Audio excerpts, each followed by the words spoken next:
Into engiyifunde ngoWelile ukuthi uWelile akamthuki umuntu uma ngabe lowo muntu engenazo iy'ngqondo noma amaplani ukuthi amsantulele lesi sihobho sakhe.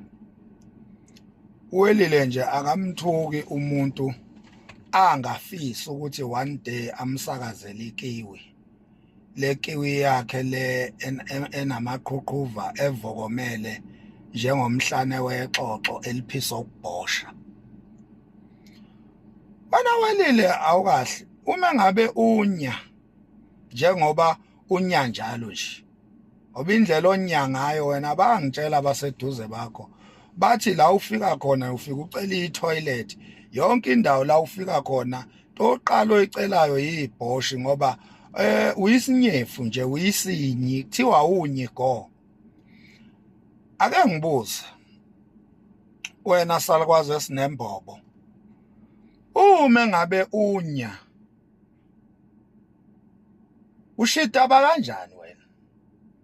Ufika kanjani lapha embobeni yokubhosha ukuthi usule isihlama njoba une long base yedidi nje, njengoba uphethe i-truck lonke ledidi, ufinyelela kanjani embobeni yokubhosha wena sifebe nondindwa sihobho?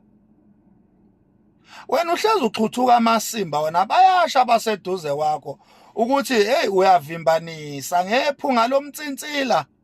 Makukhona wena nje bavele bangabusazi ukuthi babazeni ngoba unuka umlomo ngapha, unuka umtsintsila, mawuphakamisa izandla unuka iququ lamakhwapha.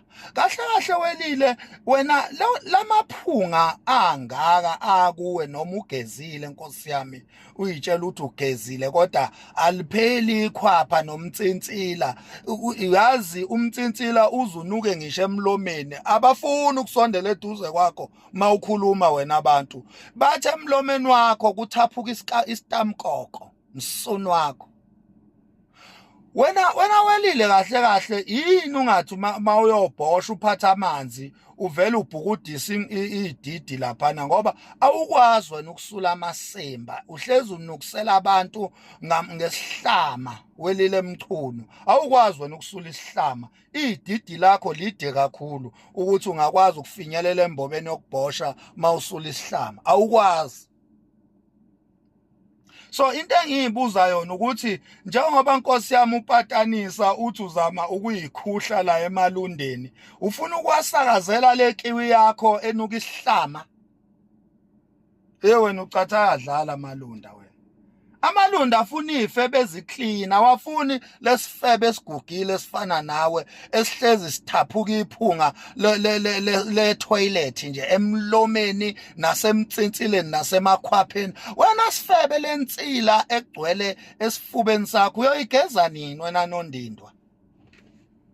Wena nondindwa akamchunu sifebe ndini owahlezi ufuna itrend, ngisho ngenkani ufuna ukutrenda ngenkani, ufuna kukhulunywa ngawe ngenkani. Uma ubona ukuthi akutrendeki ufuna nje umuntu osemehlweni abantu, umfuna uzumthole ebese wenza lamasimba ama-VN akho anuka igolo lakho leli elimanzi elixhwathuka impethu, sihobho sikanyoko.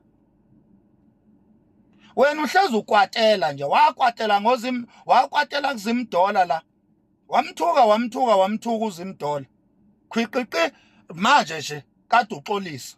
Kodwa kulamasimba eVN oyenzile uthinta igama lami ngalomlomo wakho onuka ibhoshi, uthi wena awukazi udelele muntu.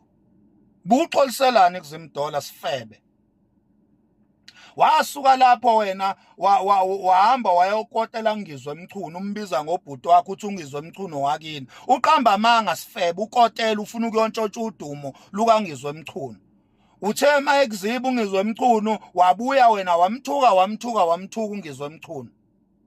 Wakuziba nalapho uNgizwe Mchunu wabuya suyingcengela, usuhamba usantula ididi lana, uhamba usantula ididi ulo uyingcengela kuNgizwe Mchunu la. uzibiza ngobhuti bo iSouth Africa yonke azayitshela ukuthi ungizwe umculo wakini ngempela kanti Sihobho Sifebe noNdindwa ulo uyikhuhla ngaleli didi lakho elinesihlama lapha ngizwe emchunu ufuna ungitshontsha udumo lwakhe Sifebe usukumina manje khathele manje na udumo likangizwe emchunu lo walitshontsha Sihobho selukukhathazile usugodela kimi ke manje lana ke mina ngumqanso ongagitshelwa mbongolo ephisa okubhosha Sifebe sikanyoko mina ngizokunyisa mina ngizokunyisa zama nje ngizame mina ngeke nguyeke uyezwa yini wena golo elixhwathuka amanzi aneyimpethu uyangizwa kahle wena lilebe elikhuntile elihlephukile angijwayele mina indaba yebhoshi Sifebe angijwayele inhlunu mina tshela mina akho ngquza ophila nayo mina engangilokotha Sifebe sikanyoko akho lebe elingathatha amachance la kimi ngoba njengoba wenza lamasimba nje kungenzeka ukuthi likhona igole elikuthumile ukuthi yenza lenhlunu oyenzayo funa uyolitshela ke naleyo nhlunu yegole elikuthumile ukuthi ngithe kulo msunu kanina including you Sifebe kade yangidakelwa